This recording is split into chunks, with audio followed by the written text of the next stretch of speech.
Bismillahirrahmanirrahim. Assalamualaikum warahmatullahi wabarakatuh. Teman-teman sekalian, bahan hari ini akan saya record. Nanti teman-teman bisa lihat di YouTube beserta dengan penjelasannya. Mungkin kalau saya bagikan pun bahannya itu tanpa kalian lihat itu, eee, mungkin teman-teman kesulitan karena bukunya dari buku teks. Kemarin saya coba untuk teman-teman melihat hasil yang saya rangkum dari buku teks, saya lihat pemahamannya pun belum ini ya, belum begitu. Ya, saya harapkan teman-teman belajar bahasa Inggris ya. Sambil kita kuliah, sambil belajar bahan-bahannya bahasa Inggris, setidaknya teman-teman jadi, eee, termotivasi lah sedikit untuk belajar kata-kata yang baru, segala macam. Kita sama-sama belajar, oke?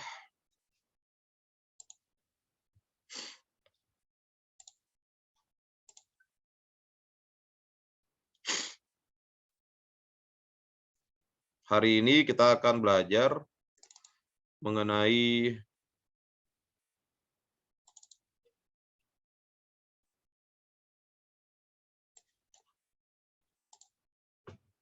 memposisikan jasa atau menempatkan jasa di pasar yang kompetitif.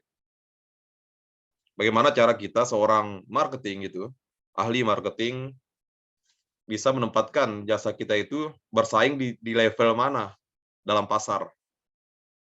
Karena hampir semua, kalau kita lihat, kita bicara, jasa restoran steak misalnya, itu ada dari kaki lima yang dia akan apa namanya, mengambil pasar untuk yang kelas bawah, kemudian ada warung steak untuk kelas menengah, ada obong atau misalnya satu lagi itu abuba untuk kelas atasnya, ada steak 21 untuk kelas lebih atas lagi. Itu kita memposisikan karena pasar itu terlalu besar untuk bisa dijangkau semuanya. Oke, jadi ada beberapa hal yang harus dipahami oleh seorang ahli marketing dalam, menempatkan pasar ini, beberapa strategi. Di sini kita menginginkan agar kita menginginkan untuk menerapkan strategi di mana jasa itu digerakkan oleh konsumennya. Jadi seorang manajer itu harus berpikir secara sistematis mengenai semua aspek pada jasa yang ditawarkan. Jadi kita nggak bisa berpikir secara parsial atau setempat-setempat saja. Kita berpikir secara komprehensif, secara sistematik. Mulai dari parkirannya sampai semuanya, kita pikirkan itu. Nah, jadi seorang manajer itu menekankan pada keunggulan kompetitif dari perusahaannya. Keunggulan kompetitif itu artinya apa yang membedakan dari ciri khas dari perusahaannya yang membedakan. Biasanya itu dalam bentuk harga yang ditawarkan, kemudian kualitas layanannya, level layanannya, segala macam. Ini kata kuncinya. Manager emphasize the firm competitive advantage yang akan dinilai oleh konsumennya pada target segmen tertentu. Ya, kalau misalnya stick yang di harga 30 ribuan, tentu kita akan memikirkan competitive advantage-nya di level itu, di level segmen stick 30 ribuan. Kalau stick yang harga 100 ribu, di jasa seperti Abuba, tentu dia akan memikirkan pesaingnya seperti apa di situ. Apa sih keunggulan dia dibandingkan dengan keunggulan yang lain? Itu namanya the firm's competitive advantage. Ini harus ditekankan pertama kali untuk memposisikan jasa di pelajaran kita hari ini. Cara sistematis untuk menentukan, dimulai dengan untuk menentukan apakah perusahaan kita itu memiliki daya saing atau competitive advantage. Itu kita mulai dengan melakukan yang namanya analisis 3C. Analisis 3C. Yang pertama kita analisis konsumennya, kemudian kita analisis kompetitor, yang ketiga analisis perusahaan. Ini penting sekali akan menjadi modal awal bagi teman-teman ke depan ketika menjadi manajer marketing atau menjadi branch manager di perusahaan jasa. Apakah itu di hotel, apakah itu di perusahaan travel, teman-teman mau kerja di perusahaan-perusahaan startup. Ini penting sekali, ini pengetahuan yang kita bicarakan hari ini itu sangat penting. Nah, untuk dapat membantu menentukan key elemen kunci dari dalam memposisikan jasa kita. Kita tempatkan jasa kita itu di mana tempatnya, atau merumuskan strategi dari positioning ini, dari strategi penempatan ini, kita harus melakukan yang disebut dengan STP. Ingat ya, STP. Yang pertama itu segmentation, mensegmentasikan, kemudian targeting, dan baru yang terakhir adalah positioning. Nah, bagaimana 3S ini dapat membantu menggerakkan, membuat strategi marketing atau pemasaran jasa yang digerakkan oleh konsumen. Itu manfaatnya. Nah, kita akan bedah satu-satu di sini. Yang pertama itu dari 3S itu adalah customer analysis. Kita analisis konsumennya, ini sangat penting. Ini sangat penting. Di mana market analysis ini berusaha untuk membangun ketertarikan, daya tarik dari seluruh pasar dan segmen yang potensial. Jadi kita menganalisis seluruh pasar dulu, baru kita petakan segmen yang berpotensi untuk akan kita dalami dari konsumen itu. Konsumen itu kan macam-macam. Ada yang kaya, ada yang miskin, ada yang umurnya tua, ada yang umurnya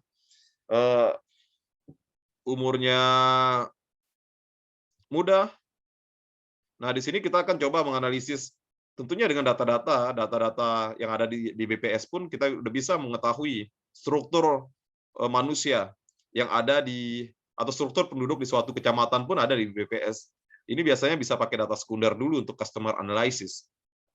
Sebagai contohnya, ini contohnya, misalnya kota-kota seperti Yogyakarta misalnya, banyak sekali para pensiunan yang tinggal di sana. Habis kerja di Jakarta, mereka jadi direktur segala macam di Jakarta, mereka beli rumah di Jogja. Nah, mereka adalah orang-orang kaya, segmen of wealthy retire, ini contohnya. Orang-orang kaya yang sudah pensiun, yang tinggal di suatu kota. Biasanya mereka itu, ini kalau di daerah Jepang segala macam itu udah biasa ya. Mereka berkelompok, membangun sebuah komunitas. Nah, mereka ingin mengadakan, ingin travel dengan customized tour yang di mana turnya itu sesuai dengan keinginan mereka. Tidak mau ikut tur reguler kayak teman-teman yang backpacker ikut tur reguler di mana semuanya harus diatur oleh pihak travel. Nah, ini salah satu bentuk kita melihat segmen ini atau menganalisis segmen ini, kita lihat penduduknya seperti apa. Nah, ini contohnya dengan personal guides. Mereka ingin ada personal guides masing-masing, mungkin satu orang itu dipandu oleh orang yang bisa menuntun mereka gitu. Dengan itineraries-nya yang tidak terlalu susah. Artinya jadwalnya itu tidak terlalu susah. Santai gitu. Namanya juga orang-orang kaya. Nah, dalam menganalisis ini, teman-teman harus ingat ada 5 yang harus dijawab di sini. Pertanyaan ini tolong catat baik-baik ya. Dalam analisis ini, jawabannya dicari sendiri, tapi pertanyaan ini adalah pertanyaan yang penting. Yang pertama, yang paling mendasar itu dalam menganalisis konsumen itu adalah siapa konsumen, pada pasar apa, dan demografiknya seperti apa. Siapa konsumen kita dalam pasar gitu kan? Dalam hal secara demografik. Demografik itu artinya kependudukan. Kependudukan itu tingkat pendidikan, kemudian struktur umur, gendernya apakah mayoritas itu laki-laki atau perempuan, terus status sosialnya, pekerjaannya, itu kita lihat di situ siapa konsumen kita di satu wilayah. Sebelum kita membuka suatu usaha di satu daerah, kita lihat demografiknya. Kalau demografiknya misalnya di situ banyak buruh, kita buka restoran mahal, itu mungkin nggak mau dibeli. Kalau misalnya kita buka cepat saji tapi harganya murah, mungkin akan cepat diserap. Nah, kemudian yang kedua, setelah kita tahu secara demografik, datanya itu ada di BPS. Yang kedua yang harus kita lakukan dalam menganalisis konsumen itu adalah mengetahui kebutuhan dan masalah yang mereka miliki. Apakah di daerah itu membutuhkan tempat hiburan misalnya, di situ nggak ada warung steak, nggak ada tempat makan yang mereka membutuhkan sesuatu tapi tidak ada di tempat itu misalnya, tidak terlayani. Kita menganalisis kebutuhannya. Yang kedua ini. biar kita tahu curug pasar yang akan kita tempati nanti. Kemudian yang ketiga, kita udah tahu siapa orangnya, apa kebutuhannya. Kemudian kita melihat apakah ada kelompok lain dalam demografi itu di satu wilayah, kelompok lain dengan kebutuhan yang berbeda. Walaupun mayoritas di situ ternyata orangnya orang kaya, ternyata di sana juga ada itu yang kelas menengah.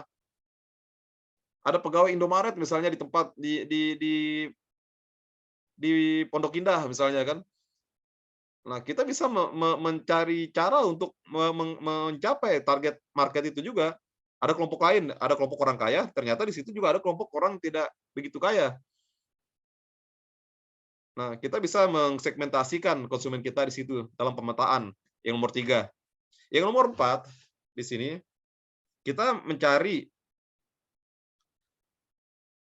apakah ada kebutuhan dari jasa yang berbeda, pada tingkat yang berbeda. Ya tadi setelah menjawab nomor 3 ya. Kita misalnya menyediakan misalnya tadi kelompok-kelompok jasa, misalnya di situ ada matahari misalnya kalau di retail. Nah, ternyata di situ ada kelompok yang berbeda yang mungkin pasar matahari itu terlalu mahal. Dia butuh di situ juga ada Ramayana. Ya kita buka.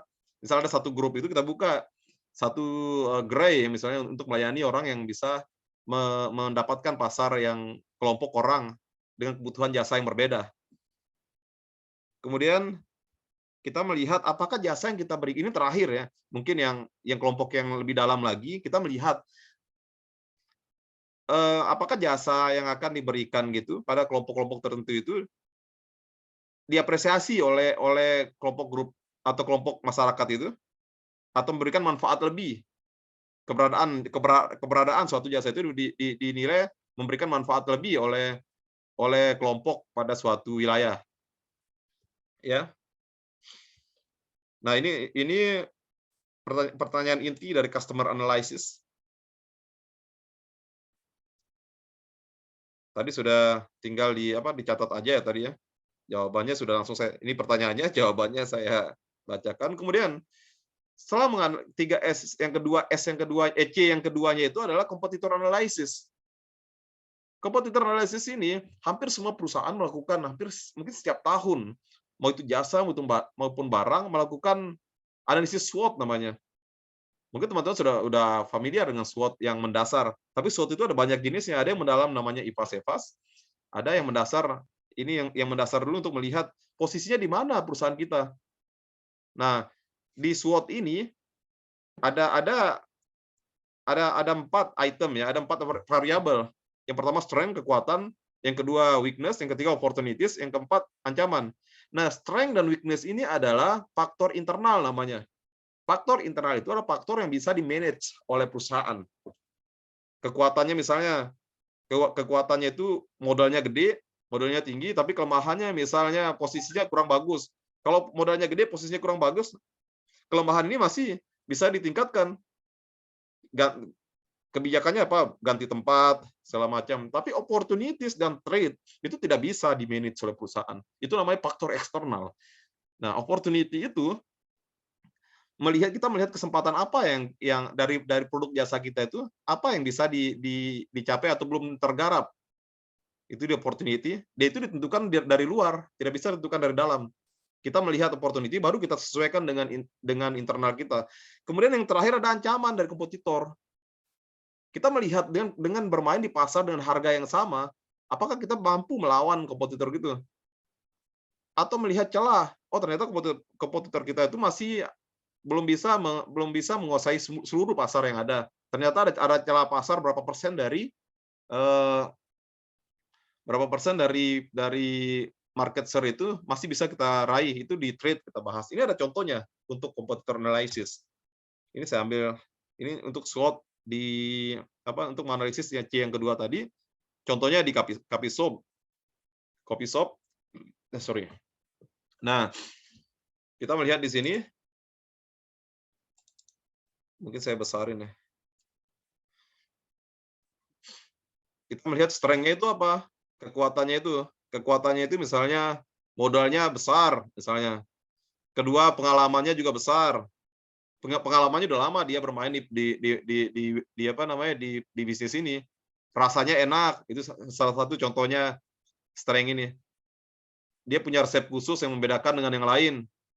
Sementara kelemahannya itu apa? Kelemahannya itu pelayanannya lebih lama, kemudian tempatnya itu sudah usang, gedungnya udah lama dibandingkan dengan pesaingnya, sudah nggak estetik lagi. Nah, itu salah satu contohnya dari kekuatan.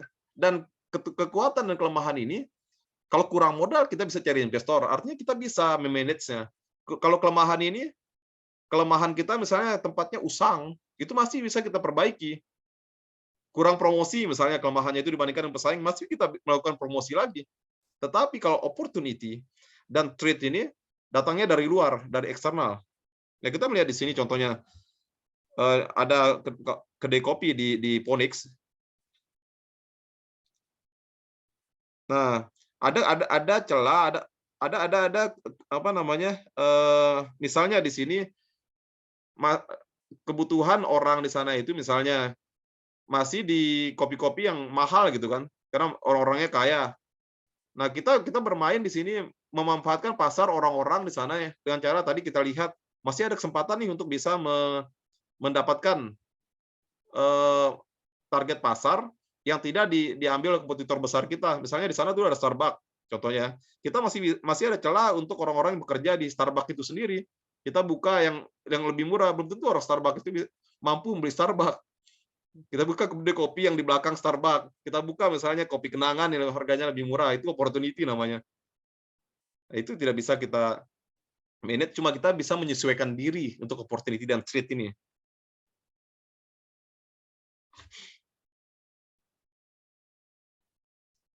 Tapi kalau misalnya itu kita berhadapan dengan perusahaan yang juga berpotensi untuk mengambil target pasar kita juga, itu jadi masalah. Kita lihat ada ancaman misalnya, di ancamannya itu ternyata Starbucks itu juga kita udah buka kopi di sana, Starbucks juga bermain di segmen itu, dia tiba-tiba memberikan promosi misalnya, membuka gerai yang khusus dengan harga yang murah, itu bisa juga terjadi. Nah, ini contoh aja, yang ini contoh, ini yang saya sampaikan itu yang apa namanya, mengenai SWOT agar mudah dipahami. Saya sudah berkali-kali melakukan analisis SWOT ini, khususnya untuk apa namanya, kerjasama perdagangan internasional. Salah satu metode kualitatifnya itu untuk meyakinkan DPR mengenai keuntungan kerjasama ekonomi, biasanya kami diminta untuk membuat SWOT sebagai bahan menteri untuk apa namanya, menghadapi RDP di DPR. Ya, ini SWOT-nya juga bisa dijadikan skripsi IPAS-EPAS bagi teman-teman nanti ke depan ingin mengetahui keunggulan kompetitif dari sebuah perusahaan. Misalnya perusahaan apa di situ dibandingkan dengan pesaingnya. Perusahaan jasa misalnya keunggulan kompetitif kopi kenangan yang ada di mana di Rawamangun. Itu bisa dianalisis dengan SWOT, sebar kuesioner nanti ke konsumen atau ke pemangku kepentingan. Nah, setelah kita melakukan C yang ketiga itu adalah menganalisis fundamental perusahaan. Yang tadi itu kompetitif, yang pertama customer, kompetitif, dan company analisis. Tujuan dari analisis internal perusahaan adalah untuk mengidentifikasi kekuatan organisasi kita dalam hal brand positioning, menempatkan brandnya, kemudian image perusahaan, dan juga yang terpenting di sini adalah bagaimana sumber daya kita itu, keuangannya bagaimana, modalnya bagaimana, kemudian sumber daya manusianya, human labor-nya itu bagaimana, dan physical asset-nya bagaimana, apakah pabrik kita itu atau mesin kopinya itu masih layak nggak untuk bersaing gitu. Jangan-jangan di pesaing kita sudah dalam sekali itu kecepatannya lebih cepat misalnya, atau human labor kita terlalu malas. Pekerja kita, barista kita itu orangnya terlalu leha-leha gitu, sementara di tempat lain itu lebih cekatan gitu. Kita analisis dengan cara menganalisis company yang ketiga. Tujuannya menganalisis company ini, C yang ketiga itu adalah untuk mengukur keterbatasan dari organisasi perusahaan kita. Bagaimana ya keterbatasannya dalam hal memberikan nilai bagi jalannya bisnis. Kita melihat bagaimana sih keterbatasan human labor kita, baristanya kalau di ini apakah dia itu tadi keterbatasannya apa? Apakah kurang jumlah atau kurang kualitas? Kemudian keuangannya, modalnya bagaimana gitu kan. Kemudian physical asetnya tadi pabrik-pabriknya, posisi gedungnya, apakah yang lain sudah estetik, kita masih aja bergaya-gaya misalnya eh, bukan klasik ya, usang gitu, deterioration.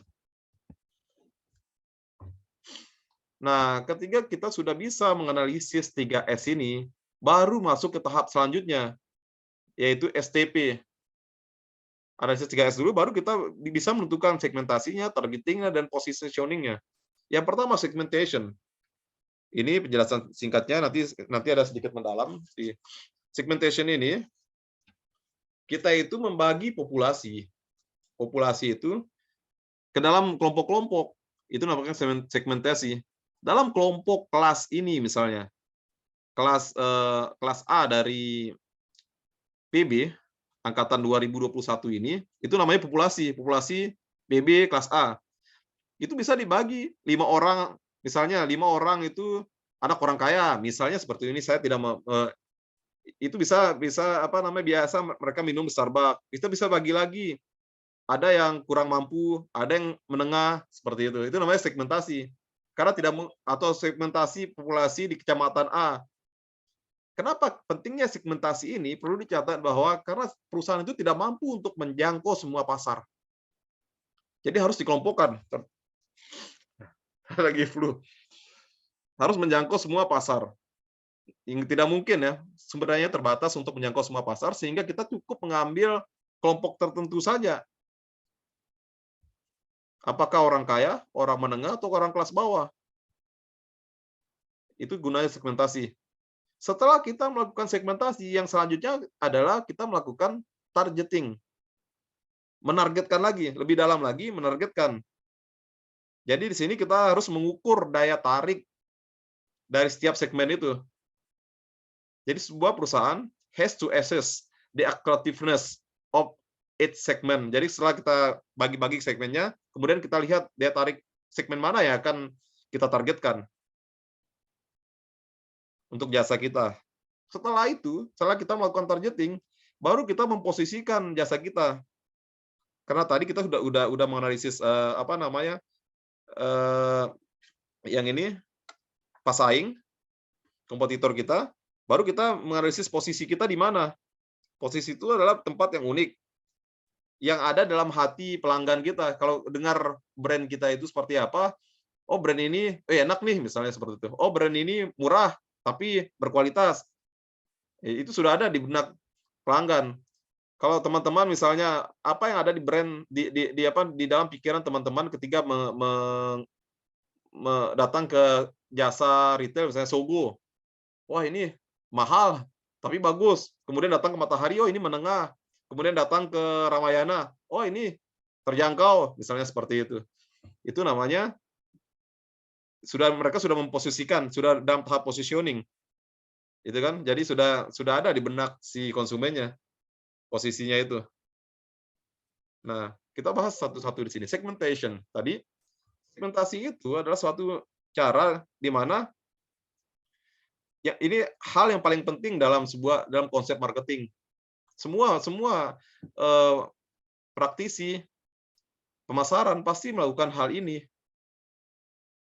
Apalagi dia mau meluncurkan brand baru. Tentu yang dipikirkan pertama kali siapa yang akan membeli, segmen mana yang akan membeli. Ya. Jadi perusahaan jasa itu sangat beragam kemampuannya dalam melayani setiap tipe konsumen, sangat beragam. Jadi jarang ada satu perusahaan jasa yang bisa melayani semua segmen. Mungkin ada 1-2 misalnya di retail mungkin masih bisa kayak Indomaret, ya masih untuk semua segmen. Kalau sudah misalnya Family Mart itu mungkin sudah tersegmentasi untuk pekerja seperti itu. Ya. Daripada ini lagi kata kuncinya di sini yang poin ketiga, daripada berkompetisi dalam melayani semua pasar, entire market, semua pasar, setiap perusahaan harus menerapkan strategi segmentasi, membagi-bagi pasarnya, ya. Kemudian hal-hal yang penting di sini adalah mengidentifikasi bagian tertentu dari segmen pasar yang akan dilayani. Jadi kita lihat apa namanya yang tadi saya katakan segmen-segmen tertentu itu bagaimana menerapkan pelayanan terbaik pada segmen-segmen yang berbeda-beda. Karena pasti ada dalam satu segmen itu yang mintanya level service-nya itu lebih tinggi, ada. Contohnya, kalau datang ke mall misalnya itu, untuk parkirnya aja kalau teman-teman bawa Ferrari itu di depan itu ada valet ya, di atasnya lagi ya, khusus untuk mobil-mobil tertentu. Biasanya di mall tuh, mall besar tuh ada daftarnya gitu. Dalam udah segmen orang kaya misalnya datang ke Plaza Indonesia, ada lagi segmen yang lebih kaya lagi gitu. Yang harus diidentifikasi. Nah, ini ada satu contoh di buku kemarin. Bukunya sudah dapat, Reza? Saya Esensial. udah nyari. Sudah nyari tapi belum dapat ya? Iya, cuma belum dapat yang full gitu Pak, yang full teksnya. Adanya kayak cuma beberapa halaman gitu. Oke, nanti minggu ini sementara belajar di sini aja dulu ya. Saya coba nanti ngobrol. Nanti pas minggu ke 9 ya, 10. Pas kita ketemu nanti saya kasih lah, ya. Jadi soal-soal saya dari sini aja. Karena saya sudah menyaring buku itu. Ini dari buku semua ini. Dari teks semua saya. Nah, ini adalah salah satu contoh perusahaan. Saya nggak tahu di mana dalam buku ada namanya Kontiki Holiday. Dia kalau dari segi apa namanya, dari segi brandnya itu orang-orang langsung ada di benaknya holiday ya, berarti ini travel agent gitu. Nah, ya, dia itu ada strategi yang mereka namakan need based segmentation. Jadi mereka itu perusahaan travel yang berfokus pada kebutuhan konsumen pada berbagai segmen ini. Butuhnya apa, kita layani. Ada yang butuh liburan mewah, kita layani. Ada yang butuh backpackeran, kita layani. Ini Kontiki ini. Tapi tetap aja dia bisa membaca beberapa segmen di sini, need based segment. Jadi perusahaan ini menyediakan layanan dari apa namanya, misalnya special group itu atau keluarga yang tidak ingin bergabung dengan kelompok-kelompok yang lain. Misalnya dia ingin liburan keluarga aja itu dilayani sama Kontiki. Dia nggak ingin dicampur dengan yang lain.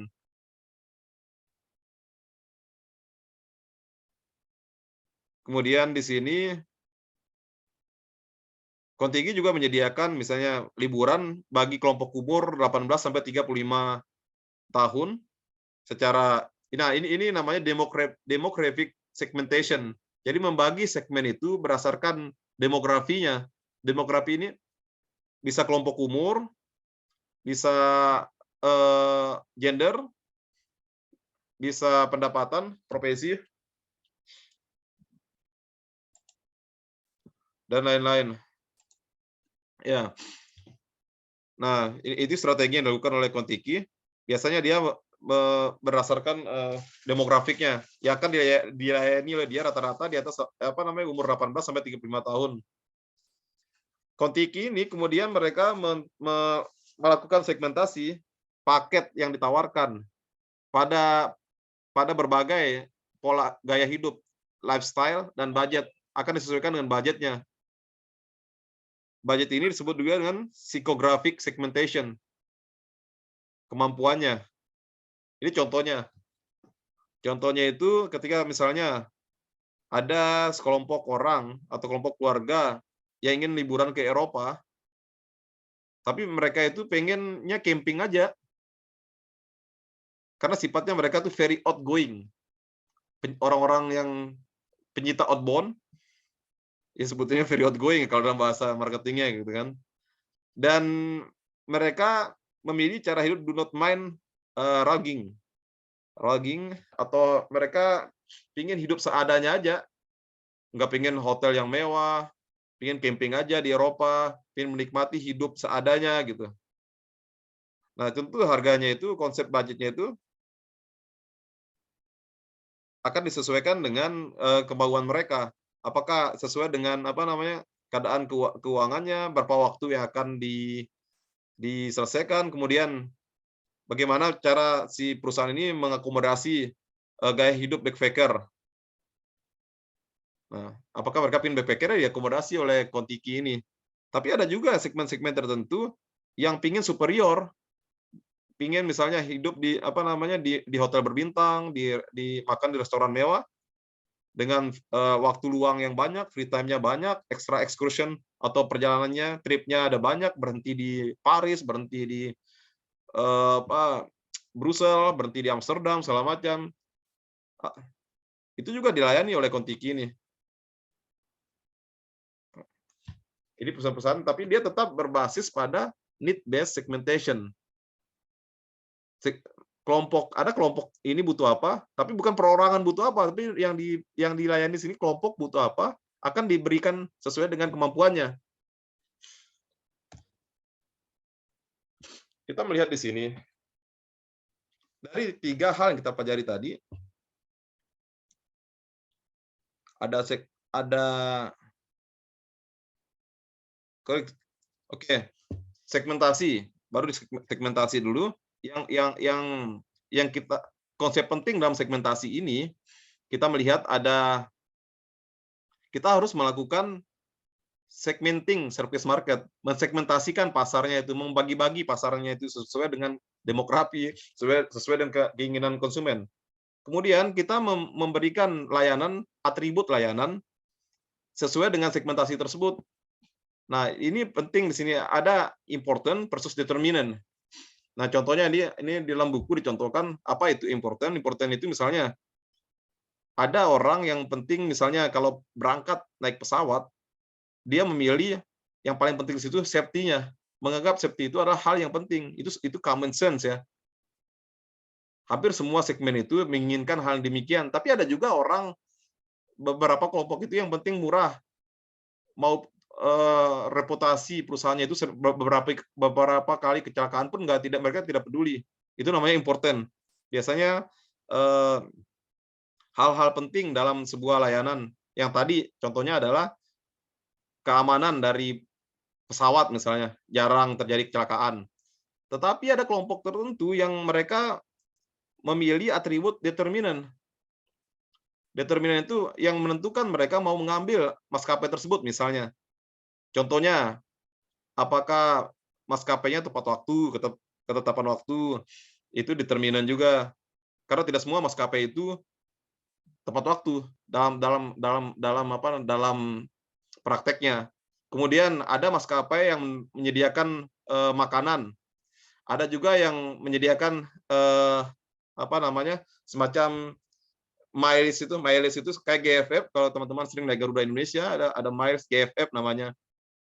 Nanti kalau berapa kali terbang itu dapat gratis terbang.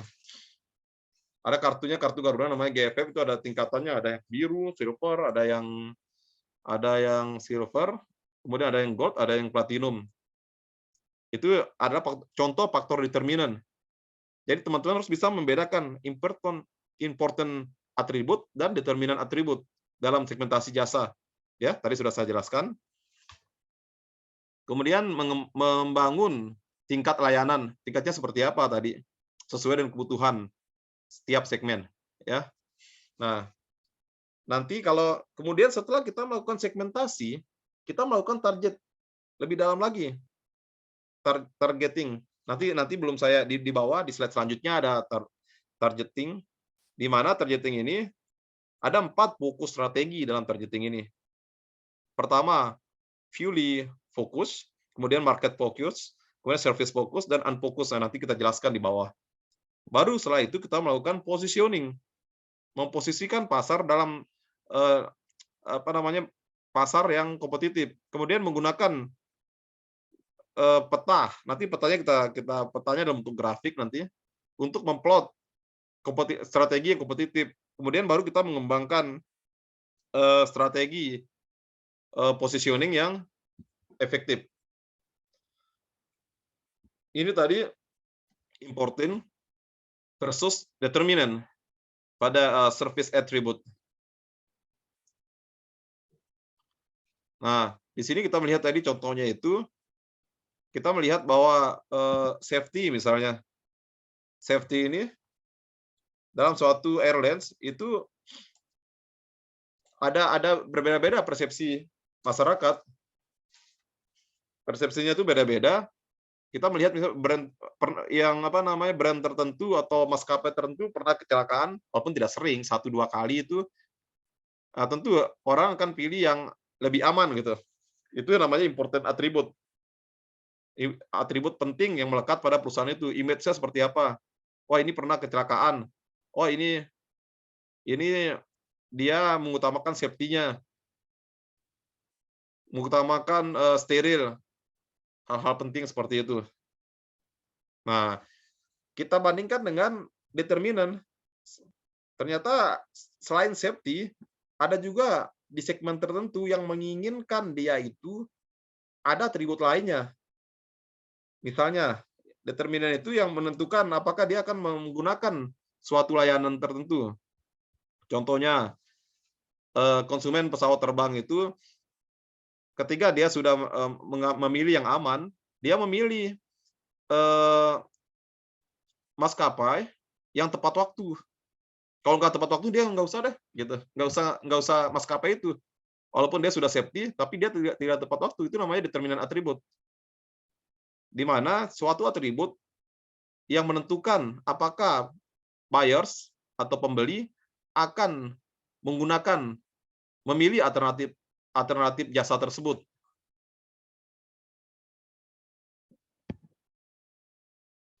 Ya, mungkin atribut-atribut ini akan dicatat di bawah oleh konsumen, paling bawah dalam list mereka. Misalnya important itu di atas, harus safety, harus bersih segala macam. Tetapi determinan atribut ini biasanya di list paling bawah. Wah, saya memilih, misalnya kita tanya melakukan survei konsumen, wah, harus dia menawarkan frequent flyer. Frequent flyer itu kalau yang ditawarkan di maskapai Indonesia itu cuma di Garuda, namanya Garuda frequent flyer, GFF namanya. Itu jadi ketika kita berangkat menggunakan Garuda, itu dicatat ada miles namanya.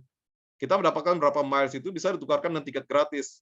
Itu juga menjadi faktor determinan, ya, dalam segmentasi. Nah, ini penjelasan dari key konsep untuk targeting tadi. Ada 4 fokus, basic fokusnya. Yang pertama itu namanya fully focus, fokus secara penuh, di mana ini ya pengertiannya ini ya, untuk targeting itu, fully focus itu adalah organisasi menyediakan ring yang terbatas. Jadi benar-benar fokus ya. Jadi variasi jasanya itu tidak banyak, hanya satu jenis saja atau beberapa jenis saja. Dia fokus ke core produknya, core bisnisnya. Jadi dia itu sangat sempit dan spesifik pasarnya itu. Contohnya, apabila ada perusahaan tertentu yang menyediakan private jet yang charter, dia hanya fokus ke situ aja. Dia fokus ke orang-orang yang kaya atau korporasi. Tidak fokus ke orang-orang, enggak semua segmen. Enggak setiap orang bisa mencater pesawat ini. Tapi perusahaannya itu hanya fokus ke situ aja. Itu namanya fully focus dalam targeting. Yang selanjutnya adalah market focus. Market focus ini adalah strategi perusahaan untuk menyediakan menawarkan jasa yang dengan dengan target segmen tertentu. Dia sudah mulai lebih luas lagi dari fully focus ini.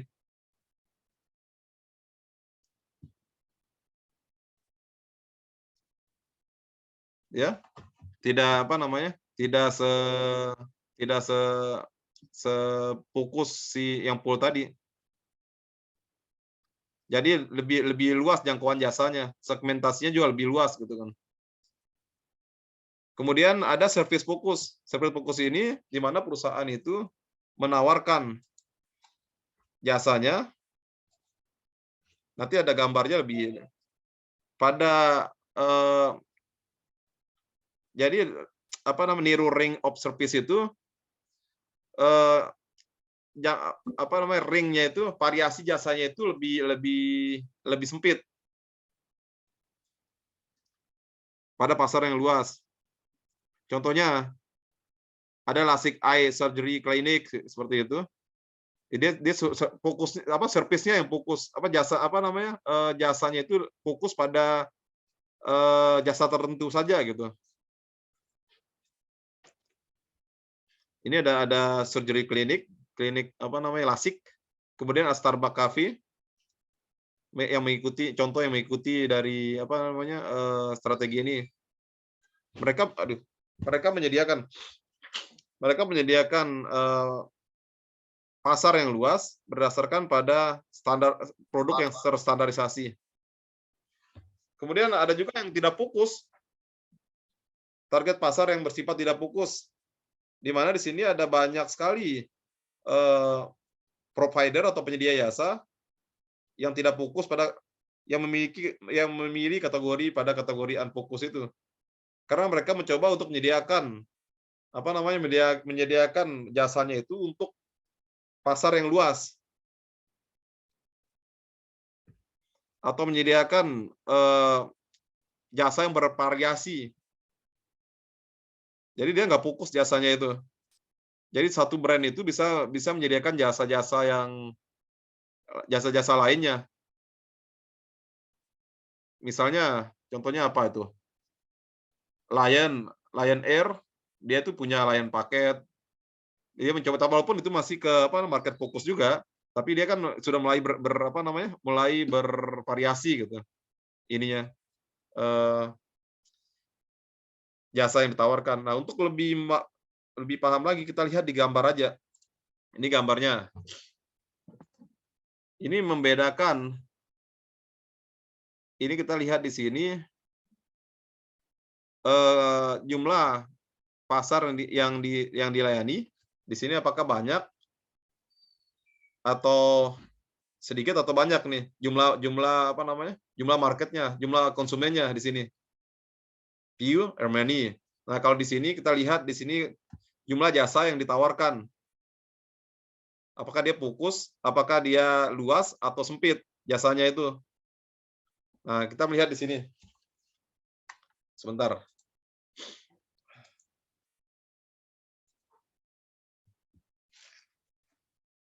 Sebentar ya, teman-teman.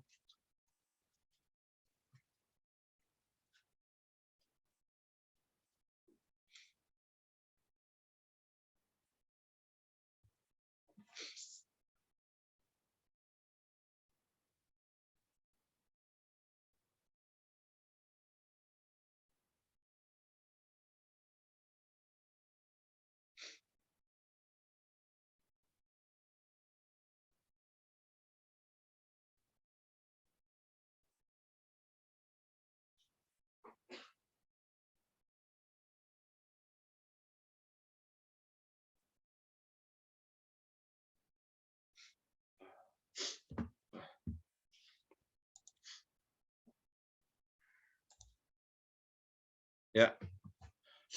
Ya. Sorry, saya agak flu sedikit.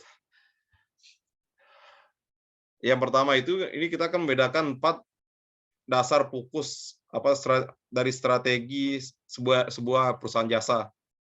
Kita melihat yang pertama itu ada dua indikator di sini. Indikator horizontalnya itu yang ini, horizontalnya itu adalah dia itu keluasan dari jenis jasa yang ditawarkan. Banyaknya jenis jasa yang ditawarkan.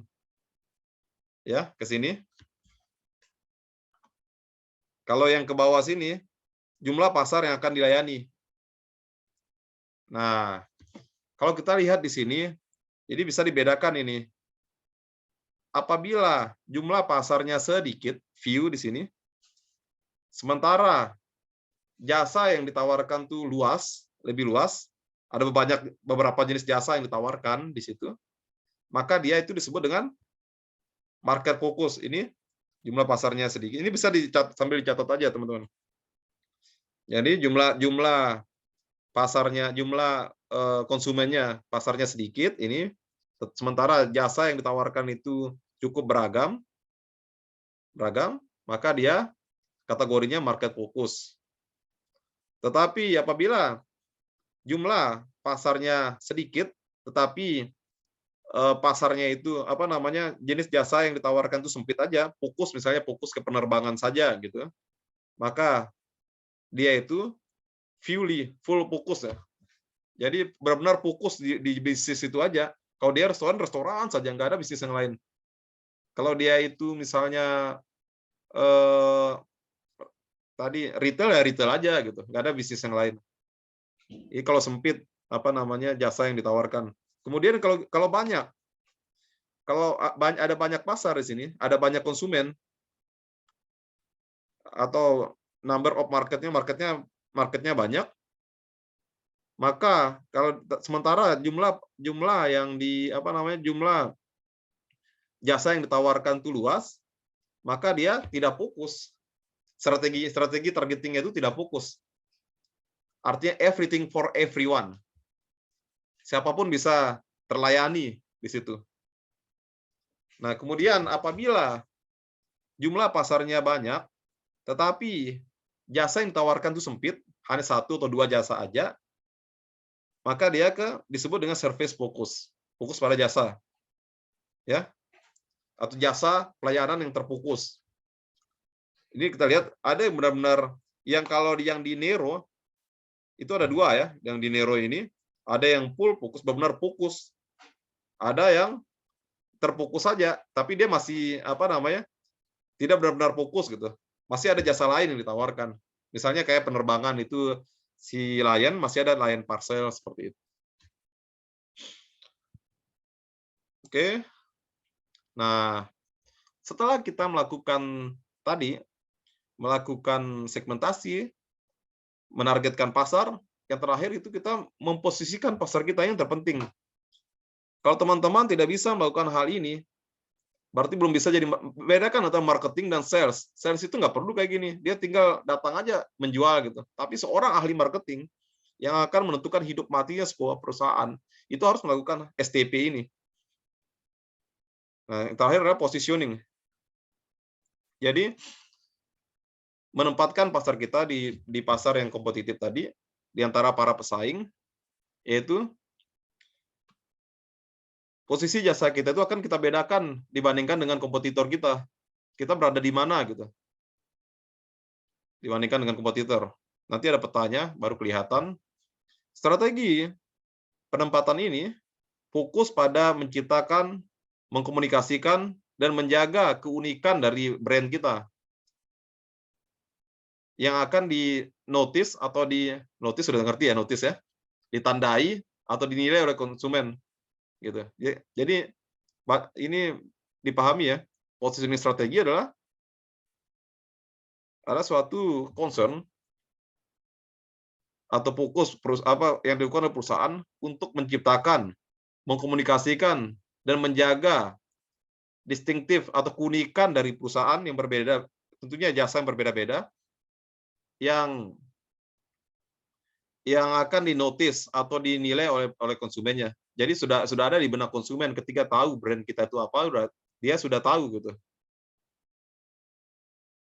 Tadi sudah saya contohkan di awal, kalau misalnya Sogo itu mahal, barangnya bagus, kemudian Matahari itu levelnya menengah, kalau Ramayana di posisinya di mana itu sudah ada di benak konsumen.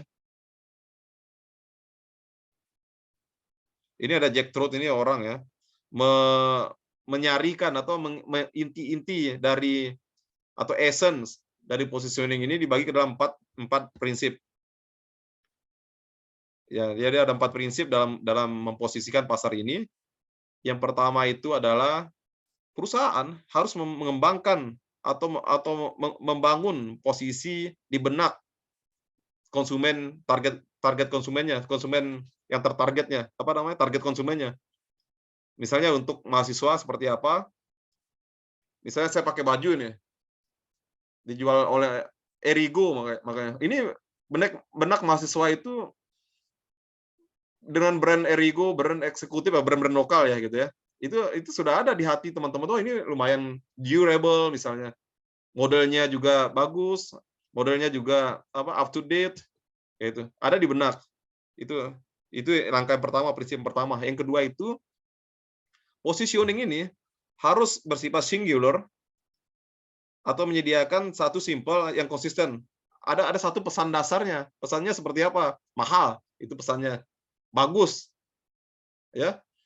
Kita bicara ini, maka sering banget orang itu yang ada di benaknya itu ditanya. Itu sebenarnya sudah lama terjadi. Itu orang-orang marketing itu. Kalau Anda apa ada di benak Anda ketika misalnya dengan kata Garuda Indonesia, saya tanya ya. Langsung bisa, Reza misalnya saya tanya ya. Kalau maskapai Garuda, apa? Coba sebutkan beberapa pesan gitu. Yang paling bagus di Indonesia gitu ya, Pak. Bagus misalnya kan, aman, tepat waktu ya, itu kan sudah ada.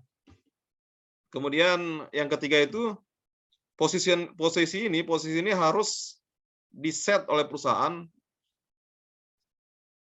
untuk apa namanya membedakan dengan kompetitornya.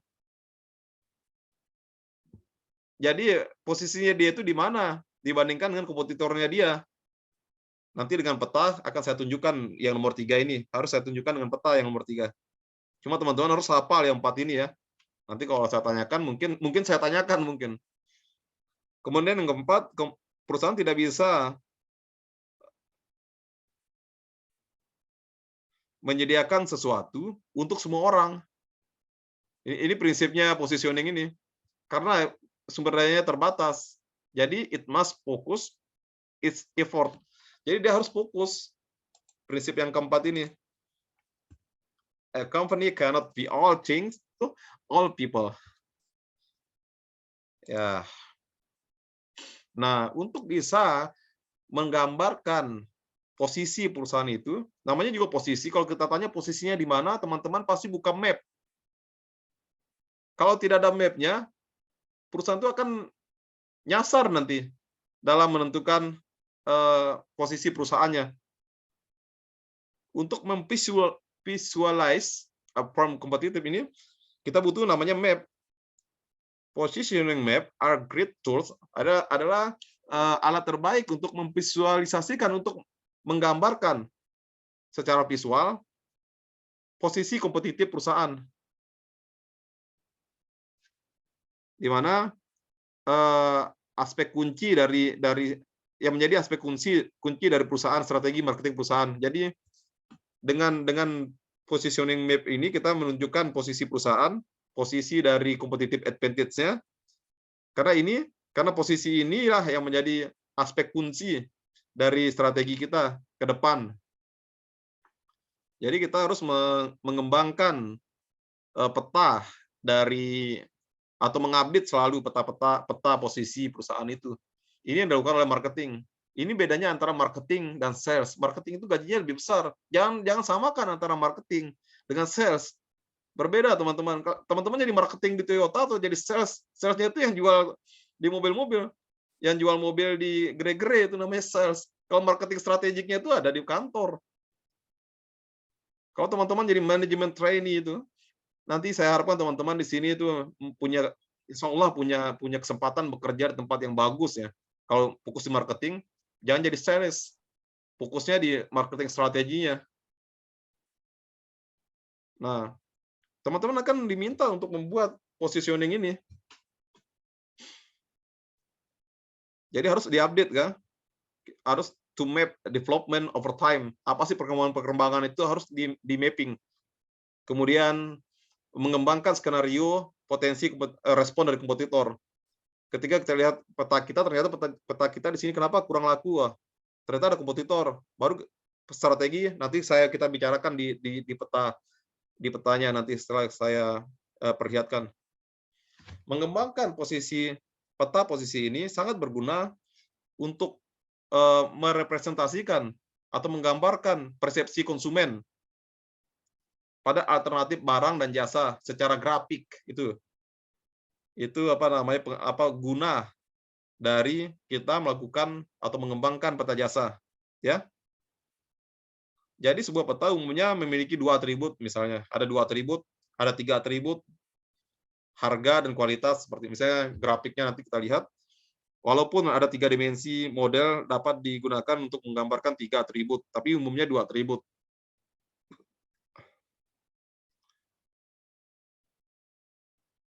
Ketiga grafik tersebut menggambarkan ada tiga dimensi, ini digunakan untuk mendeskripsikan produk, performance, kinerja produk atau jasa di pasar tertentu. Kemudian itu juga bisa digunakan untuk menggambarkan kebutuhan dari konsumen. Nah, langsung aja kita ke map-nya. Nah, ini contohnya sederhana sebenarnya. Sederhana, cuma kita butuh data. Nanti di pertemuan ke-10 untuk menambah, bisa kita pakai kualitatif aja. Teman-teman memperkira-kira aja. Hasil diskusi juga bisa lah untuk sementara. Ini kan belum masuk ke perusahaan. Paling tidak teman-teman itu bisa melakukan mapping dan memahami konsep mapping dari perusahaan yang sudah dipilih, ya. Ini contohnya. Ini di positioning map of Belbo principal business hotels. Nah, ini contohnya. Ada dua dimensi kita lihat di sini. Dalam ini ada Hotel Palace, kita misalnya ini ada contohnya Hotel Palace. Ada dua dimensi. Dimensi pertama dimensi harga, yang tegak ini dimensi harga. Ya. Dimensi harga. Yang horizontal ini dimensi kualitas jasanya. Ya. Kalau ke atas semakin mahal. Kalau ke kiri semakin tinggi kualitasnya. Misal salah satu contohnya, kita menganalisis di sini. Ada dua perusahaan ini yang dia itu menawarkan jasa hotel yang mewah, high services, dengan harga yang sama dengan Palace, tapi tingkat kemewahannya itu tidak setinggi tidak setinggi dua kompetitor ini. Palace itu dia harganya mahal, tapi ada yang lebih mewah dari dia gitu. Berdasarkan dua dimensi ini. Nah, kita melihat di sini dari segi kualitas ada beberapa saingan Palace di sini dari segi kualitas. Itu ada yang bermain di kualitas yang sama, ada Shangri-La, ada Sheraton, ada Italia, ada Atlantic. Kemudian di sini itu kalau kita lihat dari dua dimensi ini, yang unggul di sini pertama Grand dan Regency. Palace kalah. Dia kurang mewah, tapi harganya hampir sama dengan Grand dan Regency ini. Kemudian Sheraton ini hebat dia.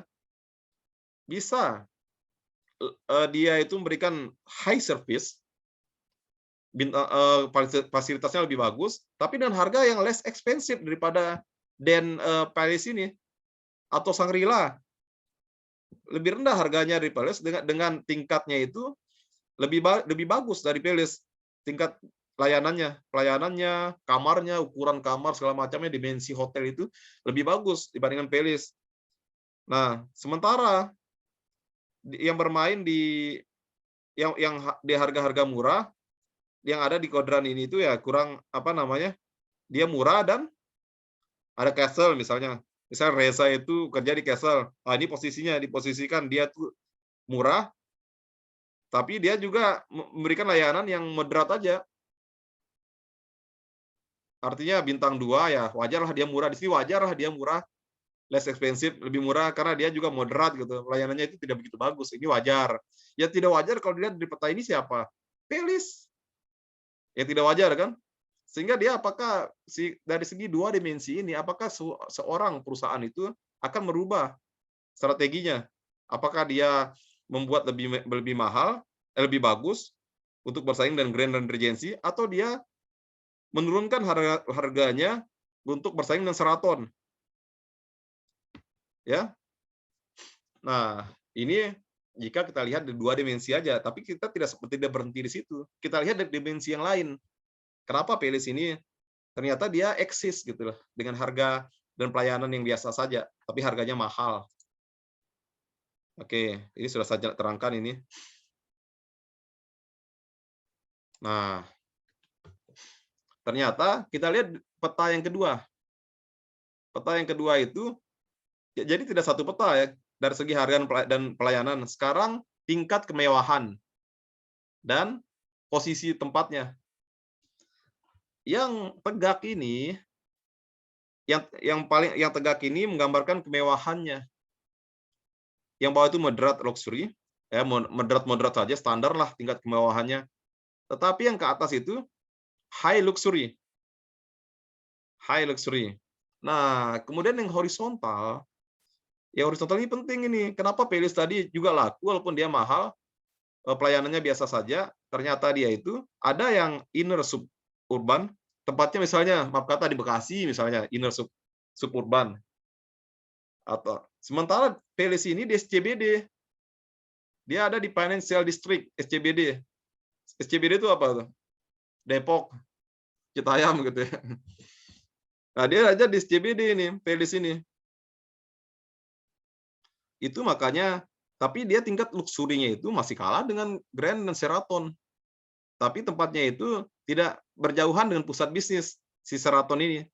Tidak sedekat Pelis gitu. Sementara Shangri-La itu berada di daerah suburban, daerah pedesaan, daerah-daerah yang luar kota gitu. Apalagi Regency. Tapi yang dijual oleh mereka itu adalah luxury-nya, kemewahannya. Nah, sementara yang ini mereka ada di pasar yang biasa-biasa saja. Ini ada Italia, ada Alexander, ada Atlantik, itu dia tidak mewah dan tidak juga berada di pusat kota.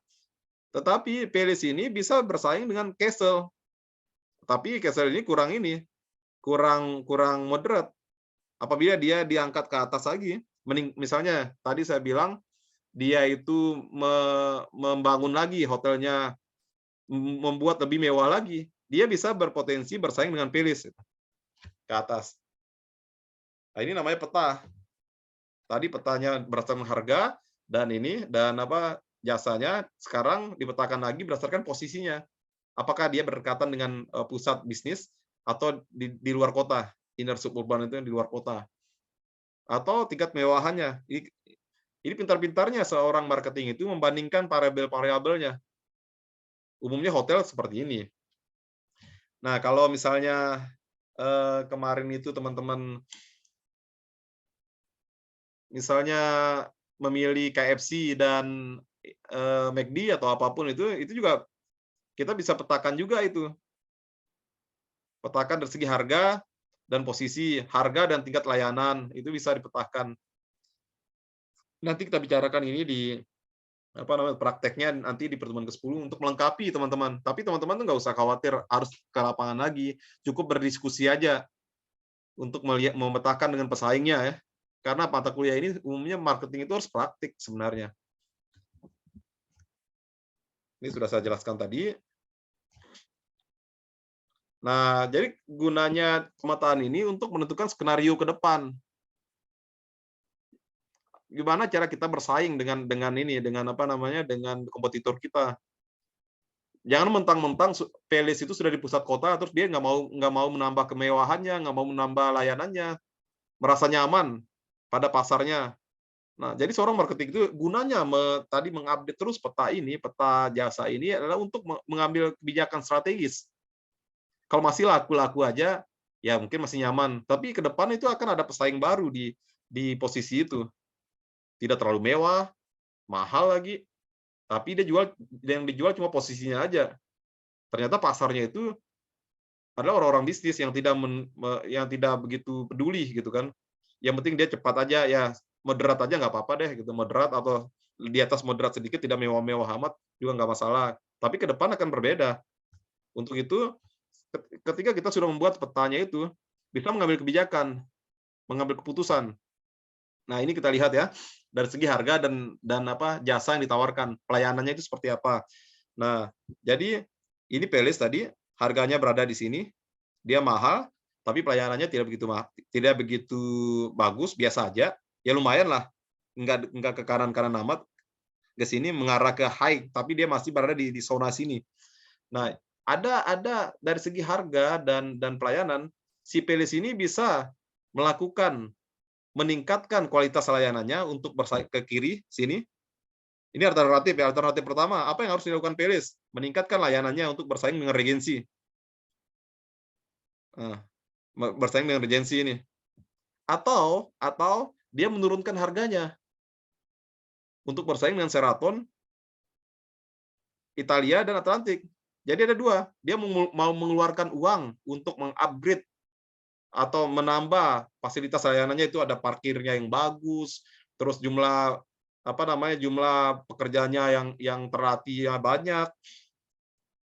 Nah, ini kebijakan pertama. Kebijakan kedua itu dia nggak mau mengeluarkan uang sebenarnya untuk meningkatkan kualitas layanannya. Dia menurunkan harga aja. Dia bersaing di pasar kompetitif yang harganya murah, tapi moderat, servisnya moderat. Dia akan bersaing dengan apa di sini? Dengan Sheraton, Italia, dan Atlantik. Nah, itu gunanya dari peta mapping tadi ya. Kemudian, ini dari segi harga dan kualitas layanan. Kemudian yang selanjutnya adalah dari segi posisi. Kita lihat di sini. Posisi dan kemewahan. Posisi tidak bisa diubah. Jadi tidak bisa ke kiri atau ke kanan dia. Karena posisinya fix kalau hotel itu. Yang bisa di manage oleh seorang ahli marketingnya dia, direktur marketingnya, yaitu apakah si Pelis ini akan meningkatkan kemewahannya, tingkat kemewahannya untuk bersaing dengan Mandarin Continental. Otomatis yang tadi layanannya, sekarang tingkat kemewahannya, kamarnya tadinya lantainya itu cuma pakai granit, sekarang ditingkatkan lagi jadi marmer, karpetnya cuma karpet yang biasa, sekarang pakai karpet yang harganya ratusan juta. Tadinya spring bed-nya kurang bagus, sekarang pakai spring bed-nya yang king coil atau segala macam, lebih mewah lagi, harganya 50 juta misalnya. Nah, jadi dua pilihan dia, meningkatkan kemewahannya atau dia itu akan bersaing dengan dengan Castle aja. Tapi kalau di sini, kalau kita lihat di sini dia belum ada persaingan yang berarti ya, karena dia itu walaupun dia kurang mewah, tapi dia di financial district. Nah, sementara ini mewah, dari segi harga juga tadi lumayan mahal. Ini kompetitor utamanya Mandarin dan Continental ya, di daerah Belvo ini. Ini bacanya Belbo ya. Ada orang Jakarta bilang misalnya Edinburgh katanya. Padahal bacanya itu Edinburgh. Nama kampung orang, walaupun tulisannya itu jangan diubah-ubah. Kalau orang Jakarta Selatan bilangnya Edinburgh gitu. Padahal bacanya seharusnya yang dibaca itu Edinburgh, seperti itu. Ya, itu tambahan kosakata aja. Oke. Ini tadi sudah saya ceritakan bagaimana guna dari chart ini. Positioning chart akan membantu eksekutif memvisualisasi. Jadi visualisasinya kelihatan itu kan. Nah, ini kelihatan banget kan? Oh, posisi perusahaan kita di sini. Nanti teman-teman di pertemuan ke-10 kan saya minta ini untuk memposisikan. Misalnya tempatnya Reza, itu tip top. Tip top itu bermain di mana? Posisinya di mana? Oh, posisinya ternyata agak membandingkan dua atau membandingkan dengan yang lain, ternyata ada juga yang di tengah kota. Farmer misalnya, Farmer itu milihnya misalnya di mall-mall mahal seperti itu daripada belanja. Kemudian nanti dia itu tidak begitu mahal dan juga tapi posisinya agak keluar misalnya seperti itu. Nanti itu berdasarkan hasil diskusi aja sama teman-teman, nggak usah sekarang aja saya ini ya, saya untuk tambahan ya Reza ya, tambahan tugasnya itu, ini ada 2 peta ini, teman-teman tinggal memposisikan aja berdasarkan hasil diskusi aja. Dari pilih salah satu, kan 2 kemarin dibandingkan, salah satunya aja. Tentukan pesaingnya siapa aja, yang ada di benak teman-teman aja, nggak usah survei. Ini kan harus disurvei ini, survei segala macam nggak usah, cukup. Dan teman-teman bebas menentukan parameternya. Ini misalnya harga mahal dan murah. Ini wajib kalau ini. Dan tingkat pelayanan dari rendah ke tinggi, ada parkirnya tersedia, nyaman, keamanan untuk parkirnya nyaman, pelayanannya itu ada banyak kasirnya selalu terbuka, ada juga tempat-tempat yang kasirnya itu tersedia 20, yang buka cuma 2. Kan nggak nyaman itu, orang harus ngantri untuk keluar. Ya, itu dari segi high service-nya. Apakah dia memberikan layanan yang tinggi atau rendah gitu. Bisa dibandingkan itu. Untuk menentukan, paham ya? Bikin grafik kayak gini. Berdasarkan hasil diskusi dengan teman-teman, dimensinya yang saya minta ini aja dulu. Ini. Nanti 2 grafik ini akan saya kirim ke Reza. Diikutin aja ya, hasil diskusi aja, nggak usah ke lapangan lagi. Kalau sudah kayak gini, teman-teman, paling tidak untuk dasar-dasar menjadi seorang marketing itu, yang menentukan strategi perusahaan tadi itu sudah ada. Ya.